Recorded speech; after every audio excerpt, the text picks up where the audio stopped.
11 nëntori këtij viti shënon 35 vjetorin e kremtimit të meshës së parë që riktheu lirinë e besimit në vendin ton. Është mesha e dytë që u kremtua nga Dom Simon Jubani brenda harkut kohor të një jave. Pas asaj të 4 nëntorit, mesha e 11 nëntorit do t'ishte ajo solemne me pjesëmarrjen e qindra besimtarëve, jo vetëm katolik, por të gjitha besimeve në varrezat katolike të Rrmajit.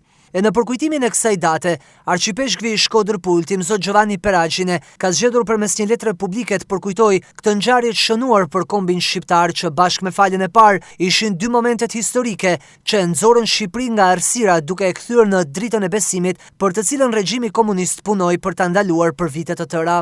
Sot në Shkodrën tonë të dashur, qytetin e martirëve dhe të dritës përkujtohet me mirënjohje emocion të thellë 35 vjetori meshës së parë kremtuar publikisht pas dekadash ndalimit të fesë, si dhe faljes së parë në xhaminë e Plumbit në dhjetorin e vitit 90. Ishte momenti kur pas një periudhe të gjatë heshtje e dhimbje, zëri i Zotit u dëgjua sërish në Shkodër dhe besimi i popullit tonë u ngrit si një flak që nuk mund ta shuante asnjë errësirë. Në atë ditë të nëntorit në varrezat e Rrmajit, Dom Simon Jubani, meshtari i kishës martire shqiptare, ngriti për herë të parë pas shumë vitesh duar drejt qiellit dhe shqiptoi fjalët e shenjta të meshës. Ishte një akt i madh guximi dhe feje, një dritë që ndriçoi jo vetëm Shkodrën, por mbar Shqipërinë. Krejt besimtarët qanin, luteshin, falenderonin. Ajo meshë u bë fillimi një epoke të re, dëshmi se Zoti nuk e harron kurrë dhe se besimi i popullit shqiptar është më i fortë se çdo zinxhir. Në të njëjtën kohë disa ditë më pas, Hafiz Sabri Koçi në xhaminë e Plumbit, vëllezërit tanë musliman ngritën duart në lutje duke bërë Shkodrën vendin ku për herë të parë pas dekadash u dëgjua sërish fjala Zot në dy forma të ndryshme, por me të njëjtën dashuri. Kështu qyteti unë bë shenjë bashkëtesës, e paqes dhe shpresës. Sot pas 35 vitesh kujtojmë me mirënjohje Dom Simon Jubanin, këtë mështar të patrembur që nuk u përkul para frikës, por dëshmoi me jetën e tij se feja është më e fortë se burgu, më e fortë se vdekja. Kujtojmë gjithashtu të gjithë martirët tanë, burra e gra që mbajtën të gjallë flakën e ungjillit në errësirën e ateizmit. Ata janë themeli mbi të cilin qëndron sot kisha jonë e lirë.